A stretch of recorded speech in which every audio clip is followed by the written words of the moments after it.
love the energy and the chanting, but just for the audio purposes, we need this. We need the audio to be good. So without further ado, I'm going to pass this on to Saif Abu Kashek, a member of our steering committee, to speak. Thank you. We will do this part of the press conference in English, and in the second part where we have direct interventions at the stage, we will speak definitely in Spanish. As Hannah said, we are organizing this mission, but it's very important to understand why we are here together, and where is our focus. We keep getting the questions from the press and from people about us, but it's not about us. We are not the heroes. We are not the center of this movement. We are not the reason that there is mobilization. Palestine has been occupied for the past 78 years by a government that their main focus is the ethnic cleansing of the whole population of Palestine. I was born in a refugee camp in Palestine, where the majority of the Palestinians are refugees, displaced within and outside of Palestine. More than 70% of the population in Gaza are refugees. The base of the Zionist state is to ethnic cleanse the Palestinian people, to claim that this is a land without people, to take the resources and take the whole country and expand as much as they can. Since the genocide started 22 months, we have been witnessing crimes after crimes. They have been imposing siege, illegal Israeli siege on Gaza for the past 18 years. Since 2007, without any reason, they have decided that this part of the land will be blocked, no access. The first actions that they took since 22 months was to block water, medicine, and electricity and food on Gaza. The starvation that we are seeing in Gaza is intentional. It's man-made. We talk about the humanitarian aspect. This is a nonviolent mission that is aiming to open a corridor of humanitarian aid, but for a political reason that is happening in Palestine. What is happening there is not a natural disaster. We cannot ignore the fact that Palestinians are being starved to death because there is a government that is intentionally starving those people to death, because there is a government that is intentionally pumping Palestinian kids and families every day for the purpose of killing as many Palestinians as possible. When you bomb hospitals, when you bomb schools, when you bomb educational centers, your main aim is basically to displace the people, to commit crimes against the civil society, and to end the presence of the Palestinian population. That's why we mobilize. That's why we work together. This mission has started last June, but it's all inspired by the Palestinian people. The whole movement is inspired by the Palestinian resistance. Our main focus is on what's happening in Palestine. Historically, Palestinians have been leading nonviolent and disobedience mobilizations for so many years. We are talking about 1936 with the big Arab strike for 3 years. We are talking about the civil disobedience in Beit Lahem, a Christian city in the West Bank. We are talking about the first Intifada, long 7 years of Palestinian nonviolent resistance and disobedience. We are not here to save Palestinians, neither teach them about nonviolence or telling them what type of resistance they have to choose. Any people who live under occupation, they have the right to choose how they want to resist that occupation. We, as a movement,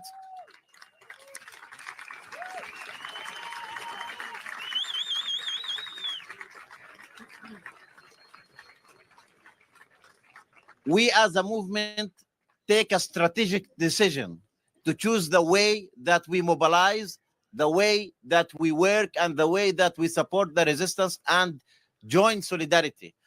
This is not a sea mission for us. It is putting the basis for a global solidarity movement that will stand against oppression wherever it is. We bring global south to global north. We work together step by step because they are united in their oppression. They are united in their crimes, and we are united in our solidarity. That's why we have been working together. That's what my colleagues will continue explaining about the mission. Thank you all for coming here. And thank you, Barcelona.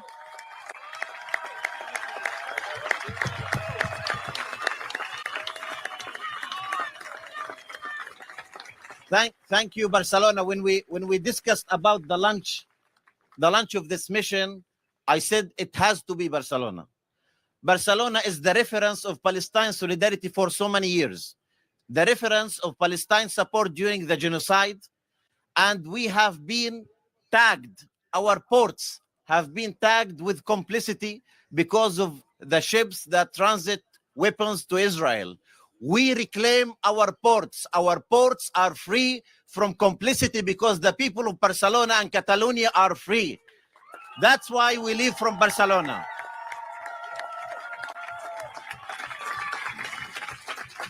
Thank you, Saif. Next, we're going to hear from another Global Samud Flotilla Steering Committee member, Yasmin Ajab.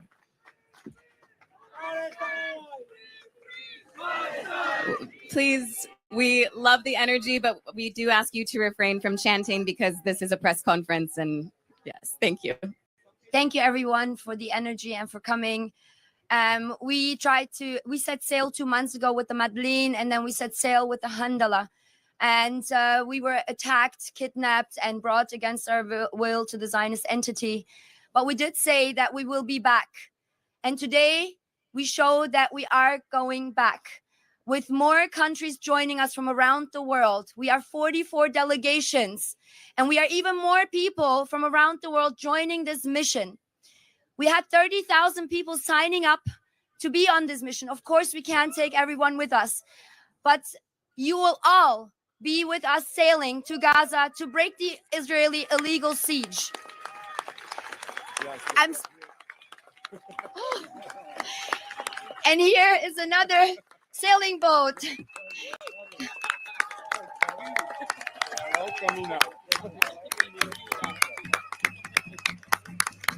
So as you can see, there are more boats arriving and we will set sail from here, but we will be joined by many more boats from different ports. We will be joined from Greece, from Italy, from Tunis. As I'm speaking to the journalists here, journalists in Gaza are being slaughtered. We think of them, full solidarity with all journalists live streaming their own genocide. The slaughter of the journalists is not by coincidence. It is deliberate and it is planned because the stage that we are entering is the most critical stage. That is why we have to act fast. And I say we are entering, even though the Palestinians are the one enduring this slaughter. But if we don't stand up for Palestine, what is happening to our humanity? So what is happening to Palestinians is happening to the whole world.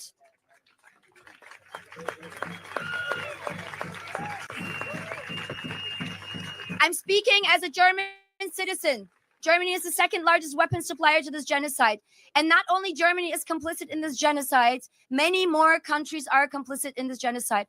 So we have to stand against settler colonialism, apartheid, genocide together. We can only do this together if we unify. So if you are not on this mission, as I said before, we are all sailing on this mission together. We are only a small fraction of a global uprising.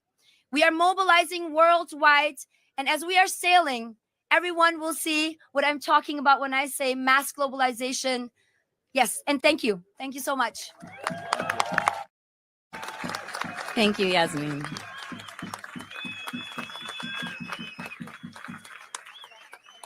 Next, we're going to hear from another Global Samud Flotilla Steering Committee member, Greta Thunberg.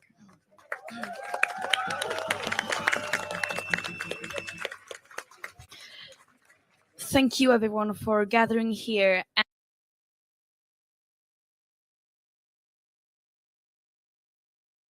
And you all know exactly why we are here. There is nothing any of us up here could say that would be new. Palestinians have been repeating their calls for justice and for freedom and their will to live for many, many decades now, and they have been met with deaf ears. But slowly, slowly, every day, more and more people are waking up and seeing more of the absolute atrocities, the genocide, the mass slaughtering that Israel is committing. And the question here today is not why we are sailing. This story is not at all about the mission that we are about to embark. The story here is about Palestine. The story here is how people are being deliberately deprived of the very basic means to survive. And the story here is how the world can be silent, and how those in power, those who are supposed to represent us, are in every possible way betraying and failing Palestinians and all oppressed peoples of the world. They are failing to uphold international law. They are failing to do their most basic legal duties, to act to prevent a genocide, to stop their complicity and support for an apartheid state and the occupation and the genocide of Palestinians. Israel are very clear about their genocidal intent. They want to erase the Palestinian nation. They want to take over the Gaza Strip. And if that doesn't make people act, if that doesn't make people go out of their couch and take action, fill the streets, get organized, then I don't know what will. And personally, I am terrified of how people can go on with their everyday life, accepting this genocide, watching a live stream genocide on their phones, and then pretend like nothing is happening. Palestinians have been dehumanized to such an extent that they are only spoken of in terms of numbers and UN resolutions. But this story is also about a global uprising, about how people are stepping up when our governments fail to do so. For every politician that is fueling the genocide, further environmental and climate destruction, and further colonization and fascism, there will be people escalating the resistance against that. And that is what we are trying to do. And that is why we are mobilizing people from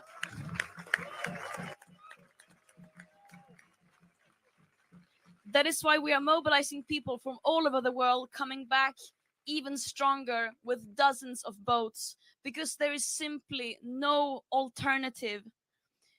We know what is at stake, and what we are doing here is using our extreme privilege by living in a free world to listen to and act upon the calls of Palestinians, them telling us to step up and end our complicity. Yeah.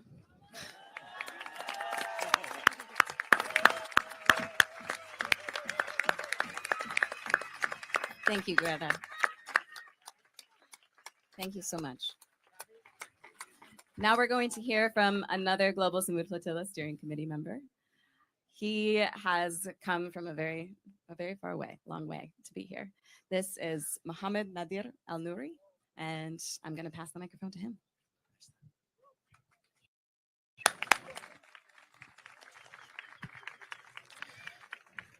Assalamu alaikum wa rahmatullahi wa barakatuh, and a very good morning, everyone. It is happening, guys. We are setting sail. And today we are not just watching history in the making. We are a part of it, and we are writing history with our own hands. We have been waiting too long for these governments to act. We have been waiting too long for these leaders to take action. And now we have taken the responsibility to take action in our own hands and to start moving. It is a very big day for us. Coming from Sumut Nusantara, which consists of 10 countries from Southeast Asia and South Asia, because today, on the 31st of August, it is not just the time to set sail for the global Sumut Flotilla, but it also marks our Independence Day, Hari Merdeka in Malaysia. So we for Malaysians, we are marking this day also as the start of an independent Palestine by the hands of the people, together as a people, until we reach our goal. When we talk about Sumud in our country, people ask us, what is the meaning of Sumud? And most interestingly, in our country, there is a word that's quite similar to Sumud, which is Sumuts, which means ants. And this is how we are moving today, like a small colony of ants, fierce, working together, moving together, and protecting our queen, that is Palestine. And Palestine as our queen will be free. We from Malaysia, with Sumut Nusantara,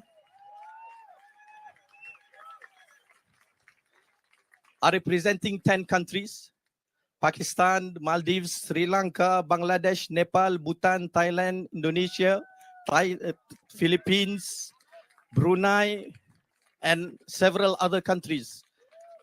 And I think we are one of the fathers who have traveled here about 20 hours to be in front of you and to tell you that this is not a movement moved only by the West.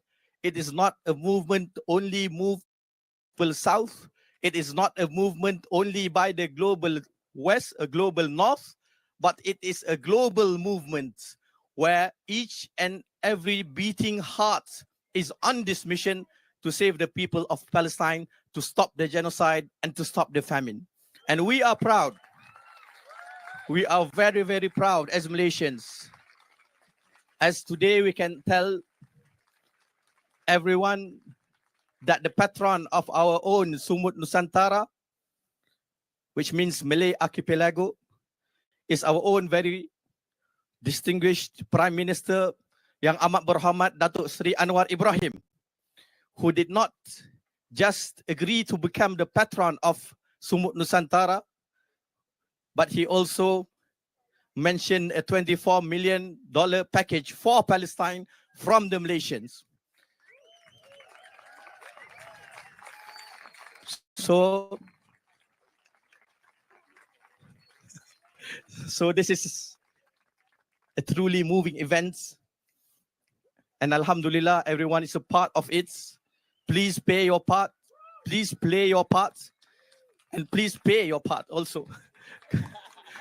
And inshallah, together, we will reach Gaza and we will liberate Palestine. Assalamu alaikum wa rahmatullahi wa barakatuh.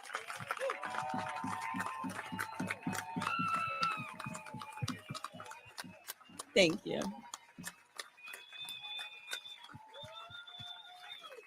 All right.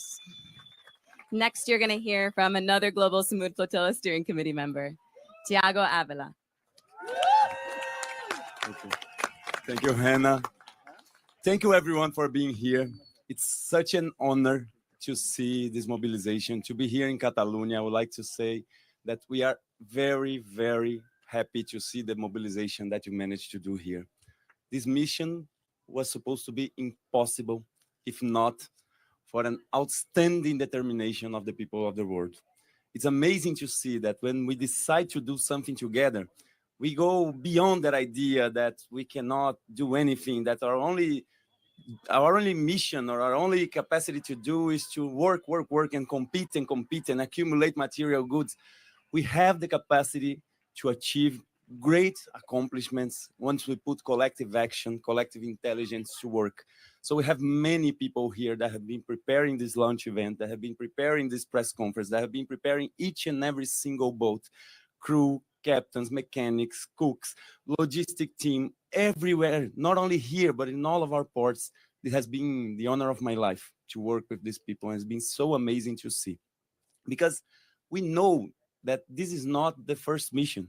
The siege exists for 18 years over Gaza as part of a decade of genocide and ethnic cleansing that structured itself into an apartheid colonial state, and which is led not by a religion, but by a racist and supremacist ideology called Zionism. And this ideology is promoting the most horrific violations. And when we look at history, oppressive regimes like this, they think they are invincible until they fall. When we look at the apartheid in South Africa, it was the same thing until the indigenous people there resisted in any way they could, until international solidarity made a difference as well. And that's exactly what we're here to do. We are in solidarity with the Palestinian people. We never forget that. We are part of a global uprising that's mobilizing not only both missions, but has been doing demonstrations, has been promoting boycotts, has been disrupting the armed factories, despite all the criminalization that the supposed democracies and guardians of human rights and civil liberties would do against them. Because we know when there's a genocide, we cannot negotiate with them. We need to isolate them. We need to dehydrate this system of death. We live in a system that exploits, oppresses, and destroys nature in its everyday and enables genocide like this. So we are not going only on a boat mission. We are building an internationalist mass movement to be part of the people who attend to the historical calling of our generation.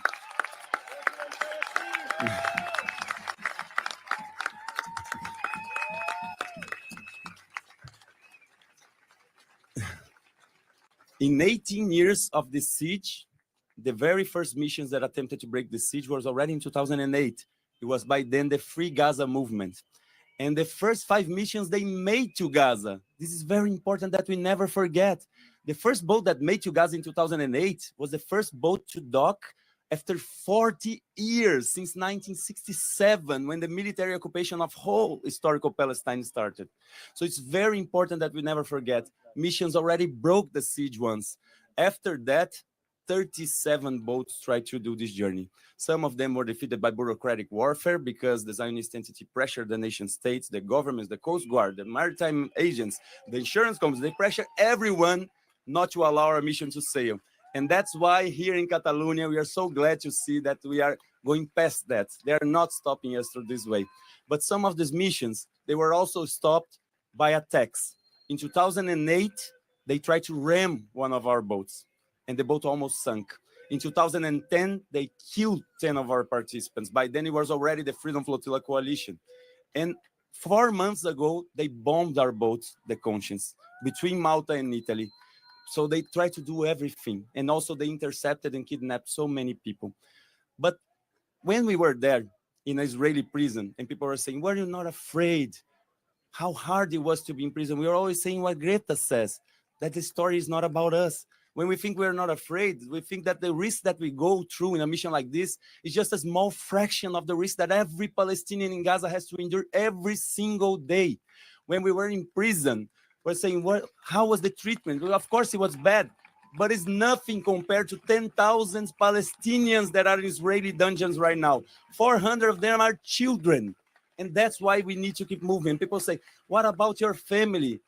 What about the family of every Palestinian people? We all here have families, but there's nothing more dangerous for us and for our families than to live on a world that accepts a genocide. So we need to keep on going. That's why we say we are building this internationalist mass movement. We're not inviting people to like our content or to share just our content. We're inviting people to join us right now. The boat missions they are not going alone. They are together with massive demonstrations, with massive encampments, because right now is the entire political pressure that will break the siege. People keep talking about the chances to break the siege. Like any other mission, we need to prepare and we train our participants in nonviolence. We are very, very strict in the responsibility that we have on this mission to make sure that everyone returns alive with the physical integrity and free. We all want to live a long and beautiful life. And that's why we prepare. And that's why we want to make sure that the whole world has this right as well. That's why we are in solidarity. So, and that's why we say that any attack, any interception that they try to make, they are committing a war crime. And we need to uprise. We need to rise up in any case of that. But we are really, really believing that we will break the siege, because this time, after 37 boats trying to set sail to Gaza, we have gathered more boats than all the boats combined that ever tried to accomplish this mission. We are taking more people than all the people combined that ever tried to break the siege of Gaza, from all over the world, from Sumud Nusantara, from Sumud Convoy, from the Global Movement to Gaza. Many people here that you know from the boat missions of the Freedom Flotilla Coalition, we're all together in this. And that's why we're very, very confident that the whole world will respond to the historical calling. Rise up, the moment is right now. The full invasion of Gaza City increases our chance of urgency. Every minute and every day counts. That's why we are really relying on you. It's not just the boat. We are not even the story. This boat should not even exist.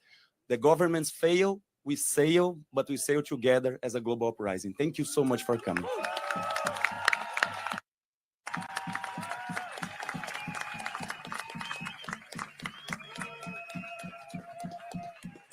Thank you, Tiago.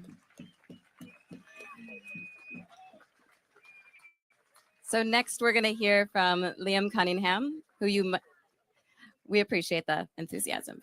Okay. Liam Cunningham, who you might know as Sir Davos from Game of Thrones. He has had a long history of supporting the Palestinian solidarity and has also had a long history of supporting maritime missions. So Liam, thank you so much for being here. And go ahead. Good morning, everyone. As the previous speaker said, it's not about boats, and the genocide is not about numbers or UN resolutions. It's about people, and specifically the people of Gaza. And we should really have a voice from somebody there at this press conference. And I'd like to introduce you to a young lady, and her name is Fatima. And she's absolutely gorgeous. If you can see her there. She has a lovely voice. And I'm going to let you listen to a couple of seconds of her singing. Okay? One sec.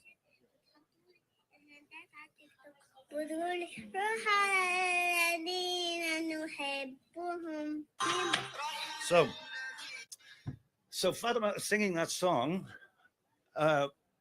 because she's making arrangements for her own funeral. She wants that song sung in the event of her death. What sort of a world have we slid into? What sort of a human hole have we found ourselves in when children, beautiful angels like that at 5 or 6 years old, are making their own funeral arrangements? Where does that leave us? How are our children and our grandchildren going to look back at this horrific episode in the existence of our species? How can we look at our grandkids when they look at us and say, how did you let that happen?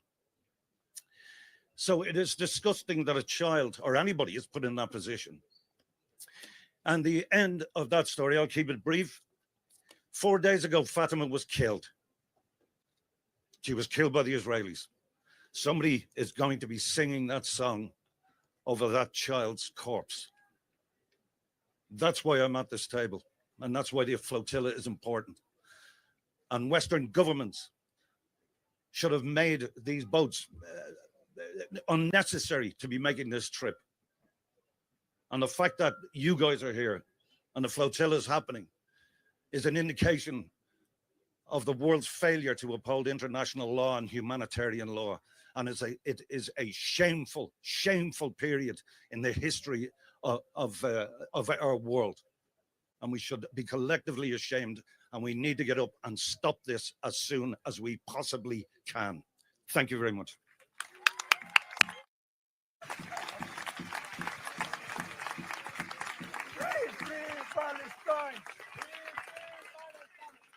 Thank you, Liam. All right, we love the enthusiasm. Thank you. Thank you, Liam. Next, we're going to hear from Irish comedian and activist who we're so grateful to have here and on this mission, Ty Hickey. Thank you, guys. As my comrades have said, it's there's nothing. I'm being upstaged again. Oh wow, mothership.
Yeah. I really hope I'm on that one. I just want to say, guys, as other people have said, there's nothing extraordinary about what we're doing. I've been quoting Yasmin all week when she says that this is the bare minimum of what we could or should do to just show basic empathy and solidarity with people who are starving to death. Myself and Liam are from a country whose history is pockmarked by genocide and man-made starvation. So I'm very proud that every time I turn a corner here at the moment, I meet someone new from Ireland who's part of the crew or part of the participants. But I would say that the Irish people are incredible, but like a lot of Western governments, the Irish government are really, really cowardly. And it's very important for us to point that out. I'm sure I speak for a lot of the Irish participants when I say that I would rather not have to go on this boat. I've got young kids at home. I'm not a boats person. If the Irish government stepped in and grew a spine and sanctioned this rogue state and put pressure on this rogue state to stop slaughtering people and starving people to death, then ordinary civilians wouldn't have to take 3 or 4 or 5, or in Tiago's case, probably a year out of his life to plan this mission.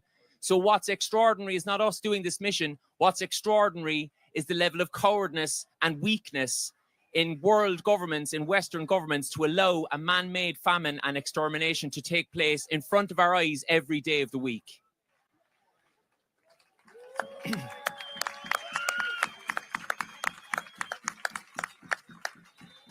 And I'll just close by saying, having watched these incredible people, they won't say it themselves, they say that they're just doing the bare minimum, but having watched their dedication, the level of training, the hard work that has gone in behind the scenes, I'm just rocking up and participating, getting on a boat. That's the easy part. These people have come together and built a collective that, in my opinion, the entity should be really, really worried about, because it keeps growing. Its energy is extraordinary. And the people who've been on these missions before come back in spite of the attacks they've faced, in spite of the slander they've faced. They come back bigger and better and stronger. And this is just the beginning. Free Palestine.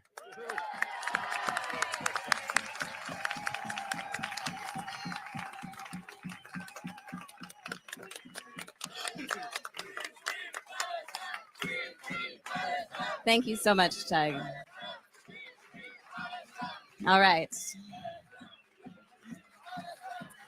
Thank you so much for your energy. It means a lot. Thank you. Thank you. Next, we're going to hear from award-winning Spanish actor Eduardo Fernandez.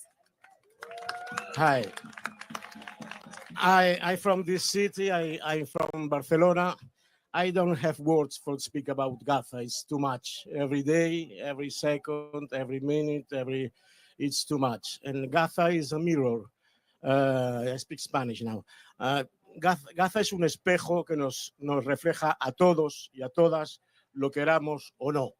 Es imposible no situarse frente a Gaza porque Gaza te sitúa, ¿no? You speak? Yeah, okay. So Gaza is a mirror that reflects us, whether we want to be reflected in it or not. Yes. Cada barco que parte hacia Gaza es un grito de dignidad y un recordatorio de que el mar no debería ser frontera ni cárcel. Yes, yes.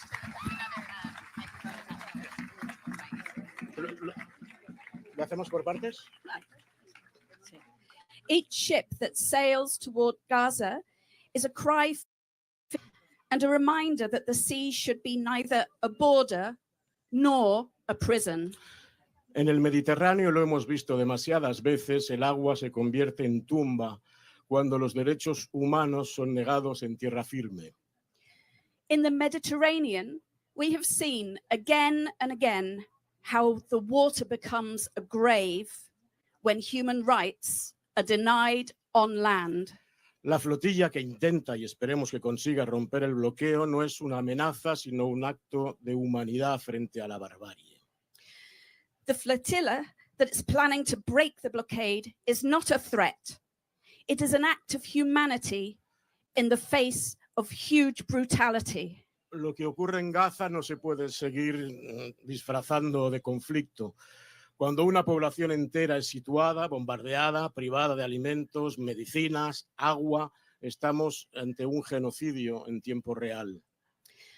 What is happening in Gaza can no longer be disguised as a conflict. When an entire population is besieged, bombed, deprived of food, medicine, and water, we are witnessing genocide in real time. Quedarse callado es ser cómplice. To remain silent is to be complicit. El silencio está matando igual que matan las bombas. Europa, que tantas veces juró nunca más, vuelve a mirar hacia otro lado mientras miles de inocentes son exterminados.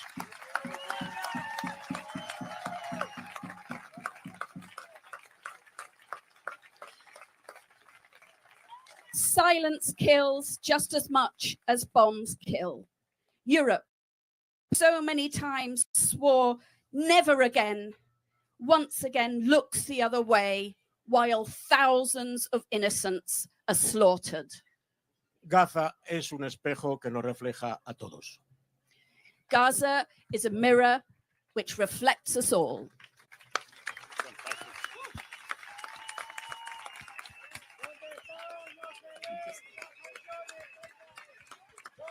Thank you so much, Grado. All right. We have time for a few questions. I will be asking 3 questions at a time. When you ask your question, please start with your name, your outlet or your publication, and then ask your question. All right. Who has questions? Go ahead. Tamam Laudat from the New Humanitarian. You are activists and you are doing a humanitarian mission. The humanitarian actors have failed to follow suit. What should they do and what are you asking them to do? We'll go with 2 more questions. Hi, Julia Macher from the German radio, public radio. I'm just wondering if you could tell me about under which flag you are sailing. If there are different flags, it could be interesting. Thank you. Thank you. Okay, 1 more question.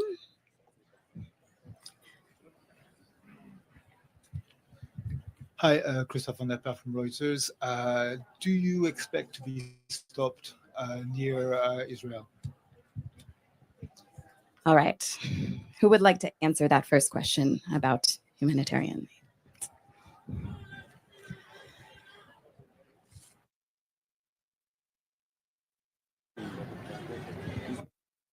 And what they should do.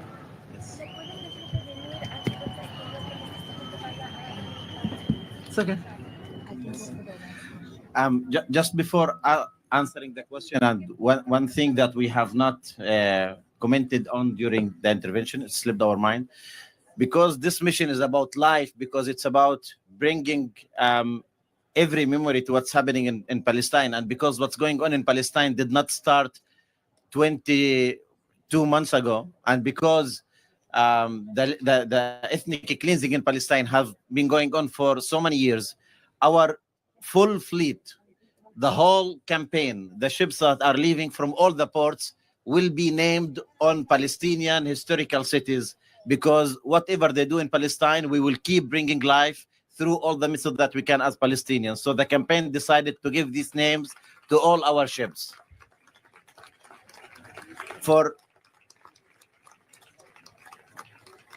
the question about the humanitarian organizations, it is a failure of the system itself and not the organizations. Those humanitarian organizations are designed to work within natural disasters, to work in conflicts where the perpetrator is not acting with the support of all the other countries. Those are designed to go to support people in a situation, not when a country is politically involved to erase the population and being supported of so many other governments.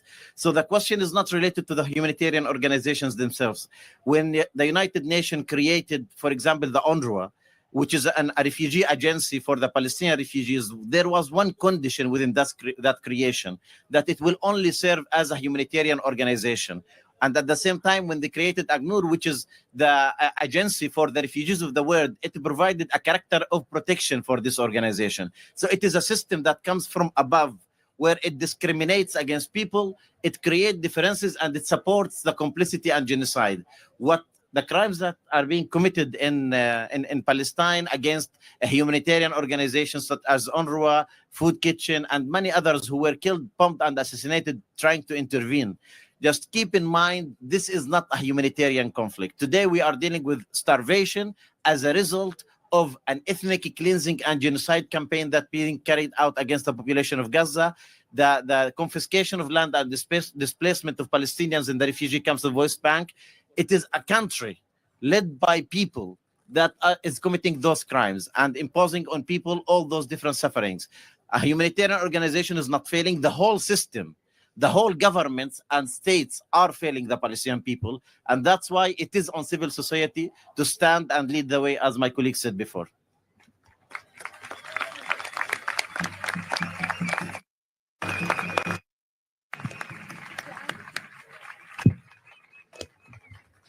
To answer the question if we expect to be stopped, we are facing a Zionist entity, and we have seen the crimes they have been committing, not only for 2 years, but for almost 80 years. But the question should be, why would they stop a purely humanitarian mission? We carry no weapons. We are no threat. We are carrying humanitarian aid to a starving population. What we should also ask is, why are the governments around the world are not acting? Why are they not sanctioning Israel and lifting the siege so that the humanitarian aid can enter Gaza? This mission is acting within the law. Any act of violence against this mission, against the civilians that are sailing with us, would be another war crime added to the long list of war crimes of the Zionist entity. So that is why we demand safe passage, and we demand the lift of the siege, and we demand that aid gets in immediately, and we demand that Israel is sanctioned. Thank you.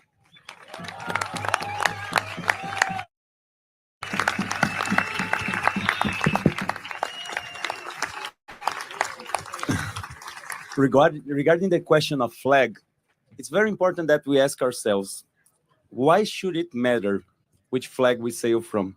And the reason why people ask which flag we sail is because Israel not only attacks our boats, intercept our boats and kidnap our people, but they also apply the biggest political pressure under every single government. And the reason why they ask is because many of the times they manage through their political pressure to pull out the flags.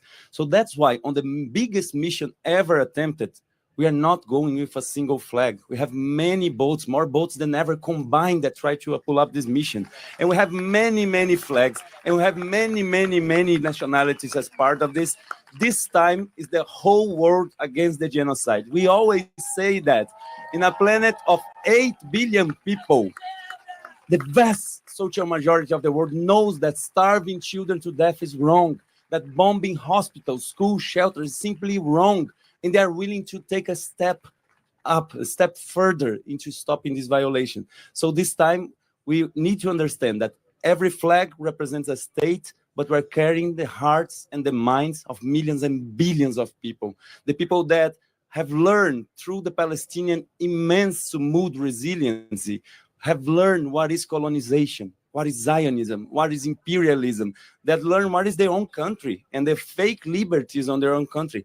These young people, this million of people of this new generation that learn this from the Palestinian people, they'll never again get back to sleep. They'll never again believe their lies. So that's why we know that we are about to see a major shift coming on. But the problem is that we have a sense of urgency. Every 10 minutes, a Palestinian children is killed in Gaza. Every 1 day, at least 2 or 3 children are starved to death in Gaza. So that's why we need to hurry, because the sense of urgency needs to be maximum right now. And like Yasmin said, we are hearing about the prime minister of the Zionist entity having a meeting to talk about what will they do about a mission like that. But what should they do is not to interfere, because they're prohibited to interfere by International Court of Justice provisional rulings. In the case opened by South Africa for the crime of genocide, Israel is prohibited to stop any humanitarian mission that try to get to Gaza. So what they should do is stop occupying a people, stop trying to prevent people from being together with these people that are suffering such a huge violation. So that's why we do not fear them. This is very important for people to understand. They have the weapons, but that's all they have. They have the weapons, they hate, the violence. We have all the rest. We have solidarity. We have the history of anti-colonial struggle that shows when the people, we start this long march to freedom and the world join them, it's unstoppable. So we will never, ever stop. We do not fear them. That's why we continue going. Thank you. Thank you so much. All right, we have time for 2 more questions. Go ahead. Hi, Brennan Gutenschwager with Level 12 News. Have there been any obstacles faced with trying to put this flotilla together? Any attempts to pressure it to not depart? Anything along those lines? All right, one more. Thank you for your question. Any other questions? If you cannot make it there, if for some reason you are not allowed safe passage, if you have any plan B. Thank you. Associated Press asked if we have a plan B if we do not make safe passage.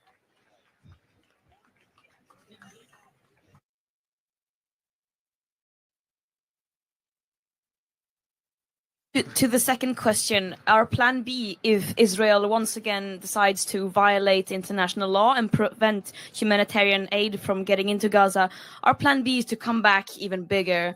As simple as that. Our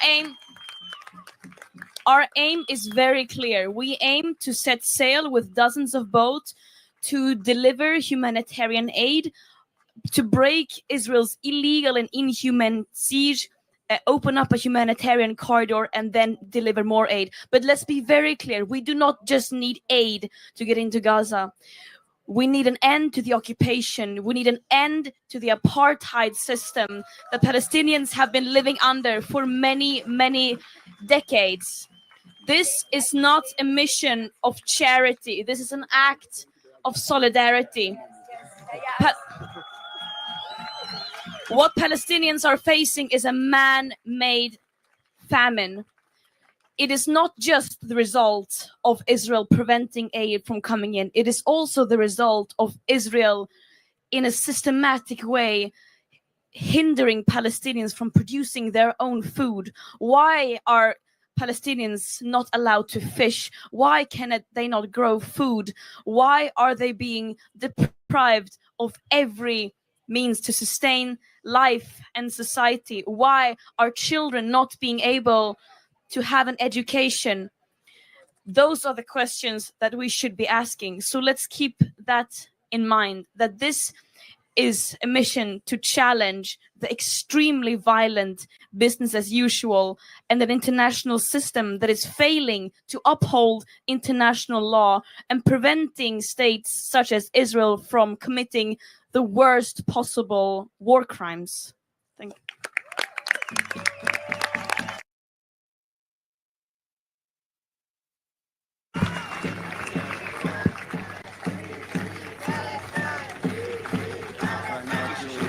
Yeah. Yes.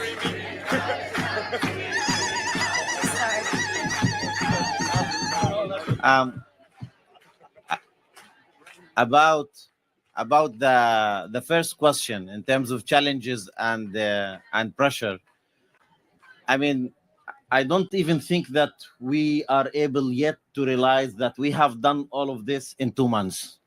Like the whole organization, the whole structure, the whole movement, the arrangement of those ships, not only on this port, but on all the other ports that we have mentioned. The decision was taken to build this mission and to start this global solidarity movement, as my colleagues mentioned, on the 22nd of June of this year, after we came back from 3 missions by north of Africa with the Sumud convoy, by my colleagues on the Madeleine and us on the Global March to Gaza, then Global Movement to Gaza. We tried to break the siege in 3 different ways. And then we realized that we have to unite. We have to bring our efforts together. We have to mobilize the whole world to stand against genocide and against all oppressions. So the difficulties, the challenges to be able to achieve this mission from the beginning immense, knowing the political pressure that will be applied on different entities, knowing the logistical challenges of working with people from all around the world. And we have to acknowledge that deciding on Barcelona was the right choice for the start of this mission. Catalonia, their stand against genocide, people, civil society organizations, social movement, the municipality of Barcelona, the delegation of governments of Barcelona, everyone that we have approached in Barcelona, even the parliament, they said Barcelona will stand with you. Barcelona will give you all the facilities to be able to launch. We haven't faced any official difficulty in terms of achieving that. But we have also to say, without our volunteers, without the people who have been working literally 22 hours a day for the past 2 months, we wouldn't be able to be here today. Their work is immense, guaranteeing the safety of the ships, checking on every security element that is needed, arranging all the participants to come. We have hundreds of participants coming from many delegations around the world that are here in Barcelona today. We have people who came by buses from all the province of Spain because they want to be here today. Everyone today is standing together to make this mission success. So, yes, we have been contacted by so many organizations, people who want to support in providing humanitarian aid that we can take on our ships. So in this time, we have been lucky that the political pressure has been faced by a strong, solid social movement in Catalonia that managed to bring authority to the right side of history, because we don't want our authorities to continue being complicit.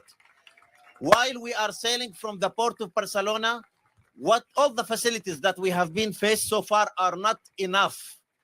The Spanish government and the port of Barcelona and all the ports of Spain have to be clean from complicity. The people have said their word.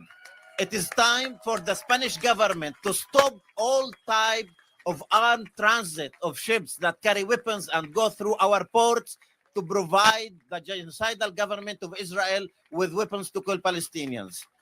There should be a full sanctions, as my colleagues said before, full sanctions imposed on the government of Israel. The people are here. It's very clear during the past 3 days, we have been seeing the people of Catalonia, the people of the different provinces in Spain contacting us, the people from all the world are here. They are the ones who made us face those challenges and succeed. This is why we are sailing today, because of you. So once again, thank you, Barcelona.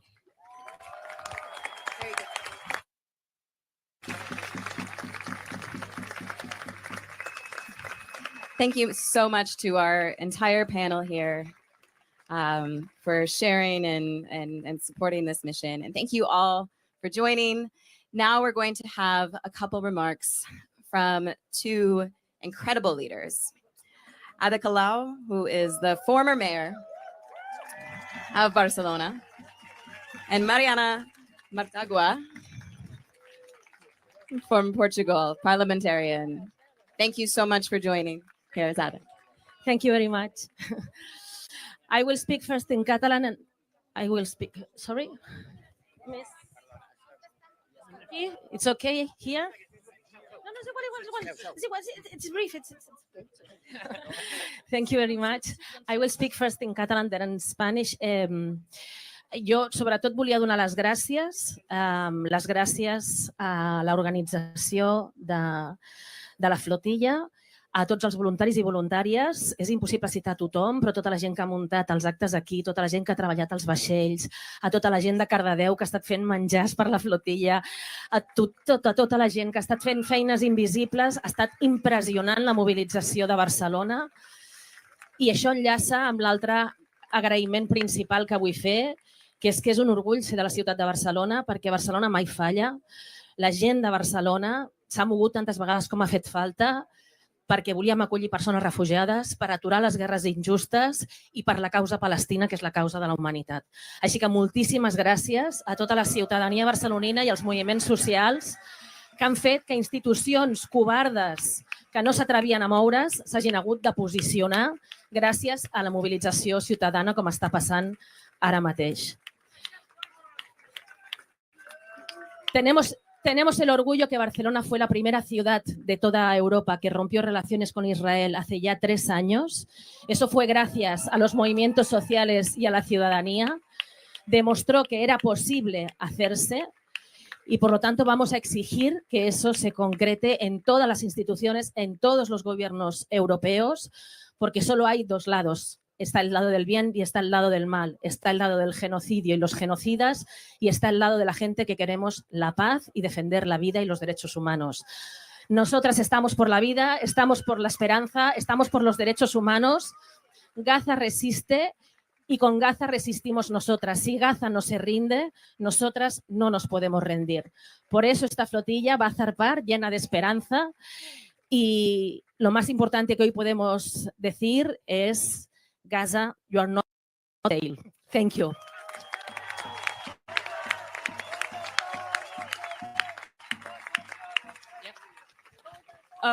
Thank you all. I'm Mariana from Portugal.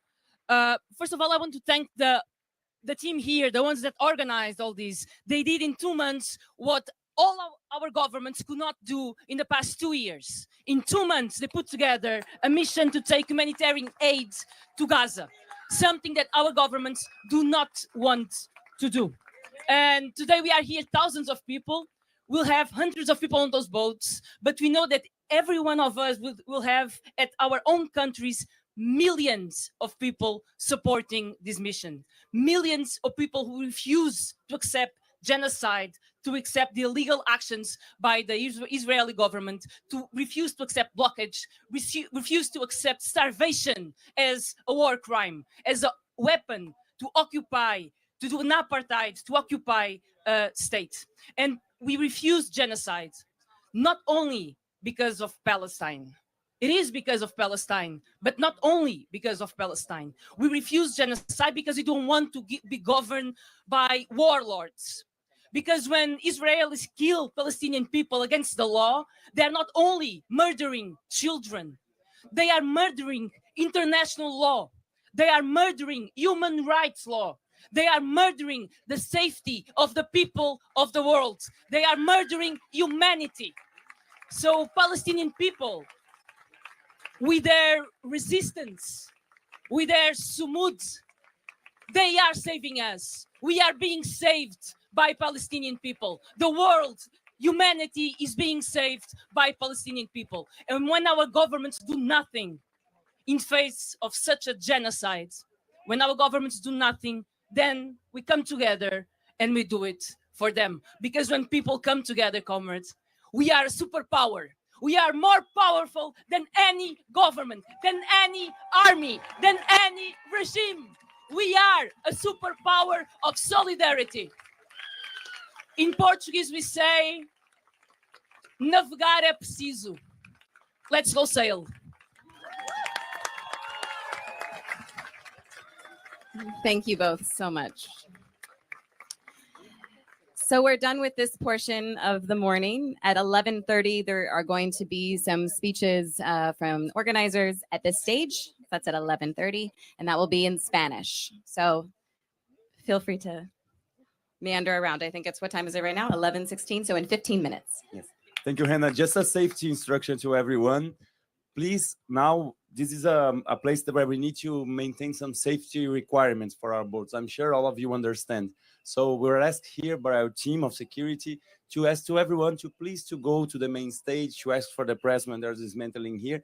And please, everyone, do not try to board our boats. I know that we all love the idea of joining together, and I'm sure we have many opportunities to do this, but our boats is a place of high alert today, because last mission they sabotaged our boats. So I'm sure you understand that. So please do not try to board our boats. We are together at this, and please head to the main stage.